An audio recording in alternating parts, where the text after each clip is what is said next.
কেতিয়াবা শংকৰদেৱ আৰু আজান ফকীৰৰ মিটিং হৈছিলে নেকি? অসমৰ ইতিহাসত এনেকুৱা কিবা তথ্য আছে নেকি? কতোতো এনেকুৱা তথ্য নাই। কিন্তু এই কথাবিলাক আমাৰ মূৰত সোমাই দিয়া হৈছিল। আৰু আজি কিছুমান অসমীয়া মানুহে মোকেই ক'ব যে হিমন্ত বিশ্ব শৰ্মাই কৈ দিলে শংকৰ আজান নাই বুলি। হয়, মই কৈছো, অসমৰ মুখ্যমন্ত্ৰী হিচাপে কৈছো, শংকৰ মাধৱ আছে, শংকৰ আজান অসমত নাছিলে। শংকৰদেৱৰ প্ৰপণ্ড শিষ্য মাধৱদেৱ আছিলে। হয়, আছে আজান ফকী, নিজৰ জাগাত আছে।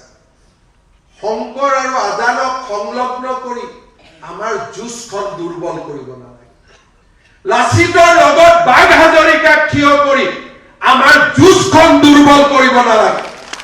কোনোবা যদি বাঘ হাজৰিকা আছিলে তেওঁ নিজৰ জাগাত থাকক, কিন্তু আমি লাচিতক চাব বিচাৰো যে মোগলক পৰাজিত কৰা এজন বিশ্ব বিজয়ী ব্যক্তি হিচাপে, বীৰ হিচাপে। বাঘ হাজৰিকাই তেওঁৰ শৌৰ্য আৰু বীৰ্যৰ পৰা 10% কাঢ়ি লৈ যাব নালাগে।